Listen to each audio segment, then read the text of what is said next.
morning tropa. Day 11 ng content natin na kung saan ang purpose natin ay mabawi yung ginastos natin worth 14,000 pesos doon sa binili natin fat bike. So for today's video mga tropa, nakakatipid na tayo ng 990 pesos. Woo! Meron na lang tayong 144 days para mabawi natin yung 14,000 pesos. Tara, samahan nyo ako. Bawi na tayo ng bahay. Let's go! Let's go! Last day natin ngayon mga tropa. Next schedule natin, pasok tayo ng 10 PM. Tapos uwi tayo ng 6 AM, which is yun ang pinaka masarap magbike. Gabi, malamig. Tapos uwi tayo umaga, exercise. Woo! Pero ngayon, last day ng first shift natin. Pasok tayo kanina alas 6 ng umaga. Tapos uwi tayo alas 2 ng tanghali. Sobrang init. Pero kagandahan naman mga tropa, kasi sa umaga kahit na paahon dito, ang sarap sa pakiramdam kasi nga umaga malamig. Ito lang yung mahirap, yung pauwi. Pero since pauwi naman, mababa naman pa dos-dos. Lagi kong sinasabi sa inyo na masarap pag pauwi na. Kasi less effort na tayo dahil puro pababa na itong mga dadaanan natin. Tara na! So marami tayong ginawang content kahapon mga tropa.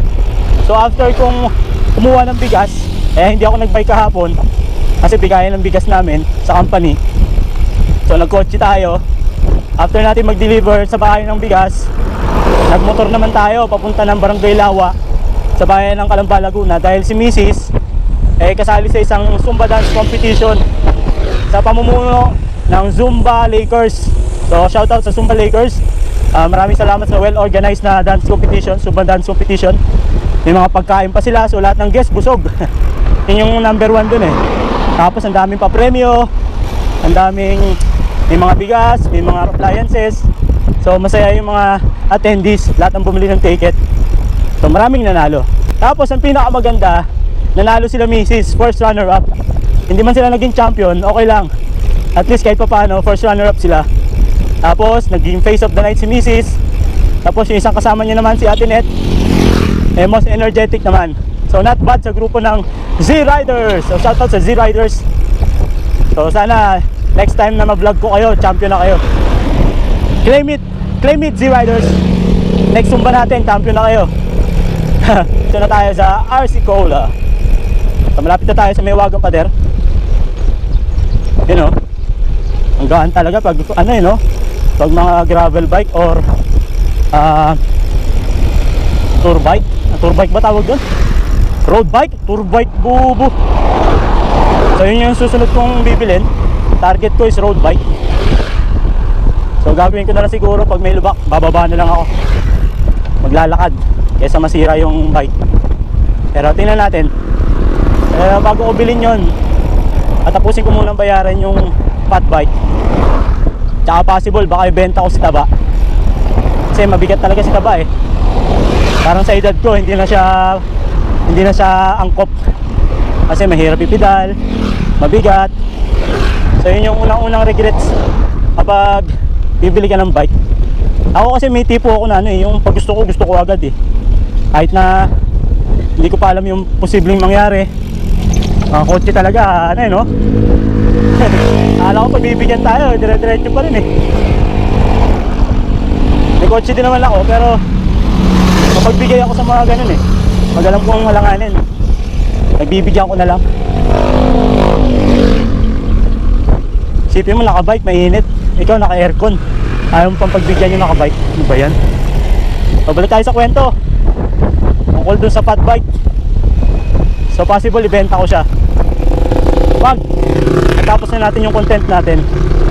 Tapos yung mapagbibentahan natin sa fat bike, idadagdag natin sa pagbili natin ng road bike. So yun yung mga plano natin. Abangan nyo, meron pa tayo ilang buwan para mangyari yun. And I hope mangyari nga yun. Okay, lapit na tayo sa Maywagang Pader. Tatagos na tayo ng Maywagang Pader. Eto na, Maywagang Pader. Yun o, atipin tayo ng 10 piso sa Maywagang Pader plus gasolina na 90 pesos. Dapat pala baguhin ko yung ano ko, yung computation ko. Hindi ko na isama yung ano eh, yung 10 piso na passway. Mapa Dismo man, mapa sa kabilang daan sa may exit ng expressway. So sa Carmel Ray, may binabayaran ding 10 pesos doon. Kaya total talaga dapat pala is 100 pesos. So next vlog natin, or ngayon, babaguhin ko na. So gagawin nating 100 pesos. Okay. Parang kaitis muna tayo. Tuloy-tuloy lang yung vlog natin hanggang sa Malobat. And hopefully hindi ito malobat hanggang pag-uwi natin ng bahay. Barangay Dismo, mga bata dito busy na, malalaki na. Let's go. Ang galing oh, allotted sa parking yung sa side na to, may pintura.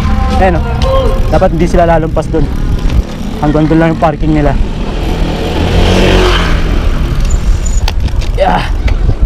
Okay. Ang galing mga tropa, hindi pa rin ako hinihingal oh. Medyo malayo-layo na to, hindi ako hinihingal, hindi ako nakilala. Pero usually pag nakamotor ako, hinaharang ako nun. Yung mga bata na yun. Okay, dito na tayo sa Mapuno. Pagpasensyahan nyo ng mga tropa, paulit-ulit lang yung content natin. Actually may iba pang daanan eh. May shortcut, labas natin Barangay Mamatid na, ay Barangay Banlik. Kaso parang unsafe dumaan doon, kasi parang dadaanan mo, walang masyadong tao, walang mga bahay, parang unsafe talaga. Kaya kahit na mas malapit sana doon, mas gusto ko pa rin dito, kasi dito kilala na tayo dito, tapos maraming tao. Halimbawang magkaroon ka ng problema, may tutulong sa'yo. Hindi katulad doon, wala. Pero one of these days, dadaan din tayo doon, sigurado ako. Pero ngayon, samahan nyo muna ako. Tatahakin muna natin tong daan Dismo, tapos Pulo, tapos San Isidro, hanggang makarating sa bahay, Barangay Mamati. Medyo hinihingal na ako. Mahirap din kasi magbike tapos nagsasalita ka. May dagdag extra effort, nakakadagdag ng pagod yung pagsasalita, nakakahingal. Pero tuloy lang tayo sa content natin. Imagine mga tropa, nakatipid na tayo ng 1,000. Grabe.